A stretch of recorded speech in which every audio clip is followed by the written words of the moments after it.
This video will go over complex carbohydrates and how they're digested and absorbed by the body. So with complex carbohydrates, it begins with salivary amylase in the mouth.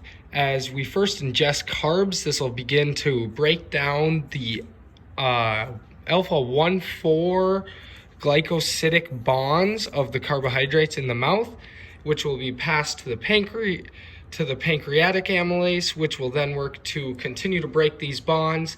And so essentially we're breaking down these polysaccharides into the smaller forms of disaccharides down here.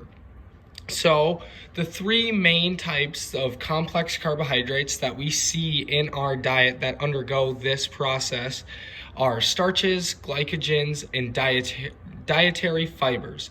And so these three things are all going to be broken down differently once they reach the brush border of the jejunum. So at the duodenum, they will continue to be broken down by amylase, and then once they reach the brush border, they're all going to be set aside differently. So beginning with starch, you can break this down into either amylose or amylopectin, dependent upon what type of starch you're eating. And a lot of our starches are going to come from our carbs that are like from bread, food like that.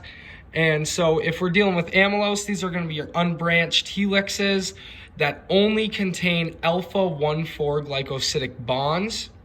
As for amylopectin, they're going to be a branch structure that contain alpha-1,4 bonds and alpha-1,6 glycosidic bonds, both of which can be broken down by amylase.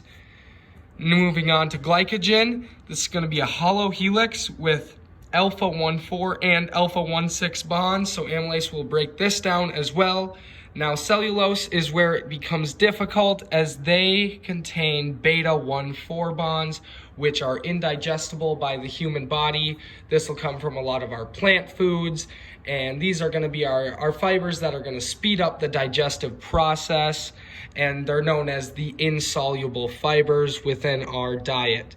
So essentially, once we get to the brush border, the amylase is going to work to continue to break it down, and then maltose will be broken down by maltase, sucrose will be broken down by sucrase, and lactose will be broken down by lactase. And sucrase isomaltase complex will be used to break down the alpha-1,6 bonds, as these are going to be breaking down the alpha-1,4 bonds. But like we see up here, some contain both bonds, so the alpha-1,6 bonds are going to be needed to be broken as well to get to the monosaccharides, where they're going to be ready for absorption.